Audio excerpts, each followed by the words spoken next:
I've been having some technical issues in this video with my camera, so I apologize. But getting back to where I was at in my overview / review of M&M 3rd edition / DCA, I was talking about Hero Lab. Another thing that Hero Lab does is it will print out a cheat sheet for the game, and you can actually choose to incorporate that cheat sheet into your character sheet, or you can print the cheat sheet separate than your character sheet. And with my character, I printed it separate, and this is an example of the cheat sheet that you can have with Hero Lab. And as you can see, here you have your damage resistance check, and it tells you, like, by however many degrees that you fail your check, what kind of conditions you suffer, what adverse conditions. Here's a summary of the extra effort rules in the game. On this side, you have a summary of hero point usage. And down here is a summary of all the conditions of the game, what each one does, explanations of every condition, what they do to your character.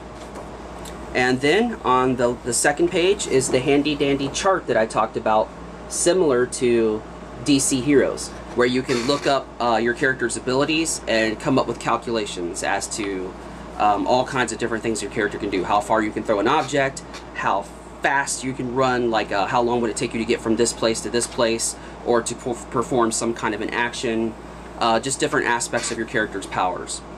So basically, in summary, Mutants Masterminds 3rd Edition is, in my opinion, the best superheroes game ever made, and I've played a lot of them, and I own a lot of them, most of them in fact.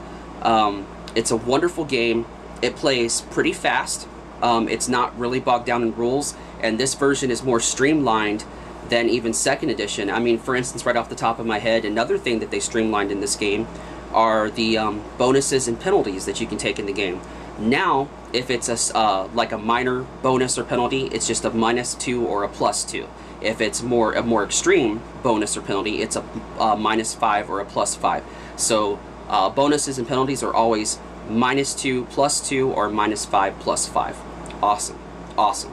So you never have, you know, +10 or, you know, -4 or whatever. It just simplifies things and streamlines the game even more. I like all the changes that they've made, streamlining a lot of the mechanics, the conditions. I'm a big fan of what they did to the power system. It's easier to understand how to build characters now. Some of the powers work a little differently. Like I mentioned, impervious toughness, for example. Some of the costs have been adjusted to be more in line with balancing the game. And I even like that they got rid of characteristic scores and only use the bonuses now, because really you don't use characteristic scores for anything anyway. Basically everything they've done with this game, I'm a big fan of. I can't think of anything about this game that, any of the changes that they made, that I'm not a fan of. I love all the changes that they've made. The game plays even better than 2nd edition, in my opinion. So, in short, I highly recommend DC Adventures / Mutants and Masterminds 3rd Edition. I can't recommend it enough. Like I said, it's my favorite superheroes game out there.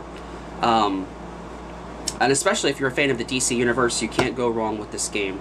And all the products that they've released for it so far, the GM screen, Heroes and Villains Volume 1, and the core Mutants and Masterminds book itself, just wonderful, wonderful games and products in their own right. Green Ronin has hit, once again, another home run, completely out of the ballpark. Steve Kinson has done it again, folks. So if you're looking for a supers game, in my opinion, this is the one to get. The best of the best. Thank you. Thanks for watching. Have a great day.